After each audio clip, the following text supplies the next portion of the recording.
I may have found the pettiest bits of criticism ever directed at me, and while I am not entirely certain that this isn't a ruse to bring me out of my 5-month period of inactivity, it is what is bringing me to make another video. So for context, a user by the name of Veritas made a video detailing what they consider to be the worst of the commentary community. Not any specific commentary community, mind you, but just commentary as a whole. I appear on that list, of course, and while I do not mind that inherently on concept alone, I do, however, take umbrage with the criticisms given towards me, and the vague double standards that follow them. Today, I shall go over why.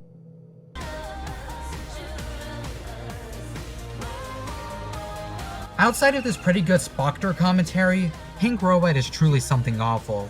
First, all of her videos look like this. No, I ain't kidding. Pink Robot's videos are all just a still image of her Ransona over a GIF, with the video she's commentating on and other stuff playing occasionally. But why is that an issue? You seem to not take issue with that in the 4-hour Spoctor theory commentary I made, so why would it be an issue when it's done in every video on my channel?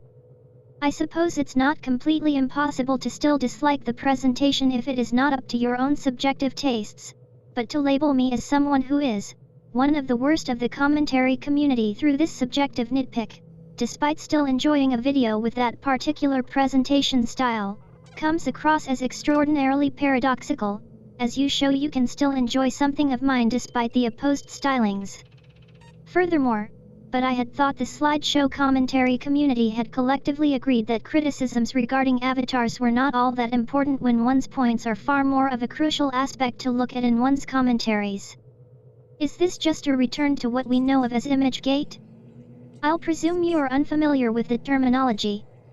ImageGate was a pseudo-drama created by an ex-commentator called Picrew, and saw commentators debating whether or not using one-picture avatars was seen as an objective problem with the video.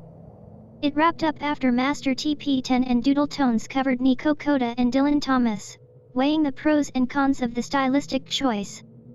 Incidentally, within that video, Doodle and TP both reference me as someone who partakes in the one-picture avatar in a way that they both deemed was a way to do the format justice, and while I personally feel as if that praise might have been placed too highly, though I do appreciate the sentiment, the rest of that video outlines why it doesn't matter if we, as commentators, utilize a singular image for our talk sprites or not.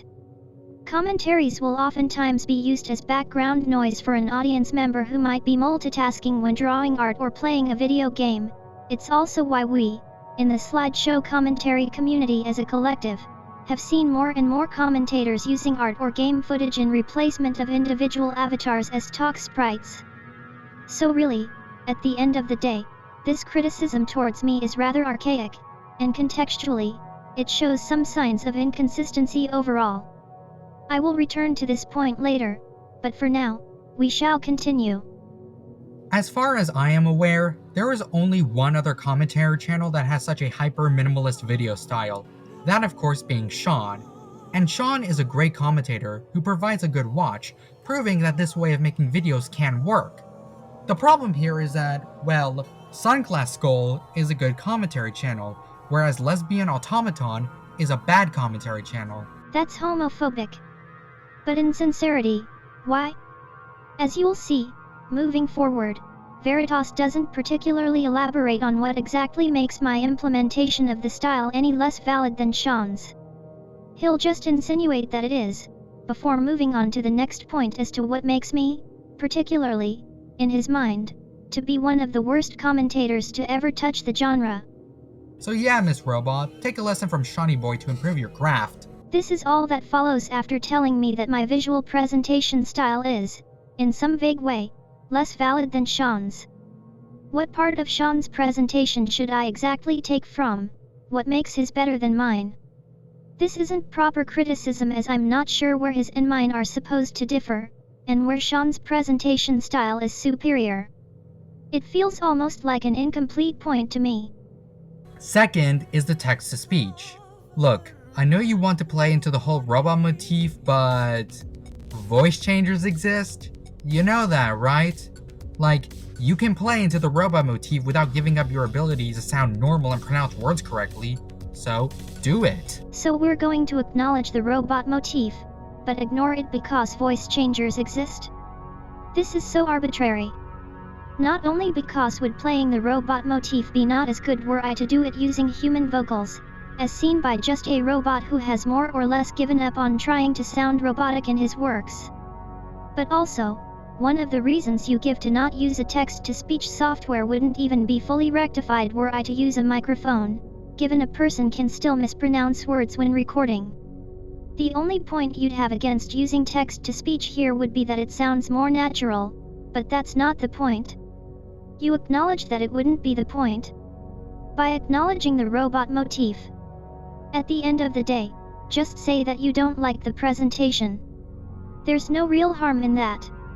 However, putting me in a video where you call me one of the worst commentators ever, for what ultimately boils down to a couple of presentation choices that you don't agree with, in the same video where you talk about transphobes, abusers, and literal neo-Nazis, does paint a more nefarious and vindictive picture. Either learn more about commentary, or get your priorities straight.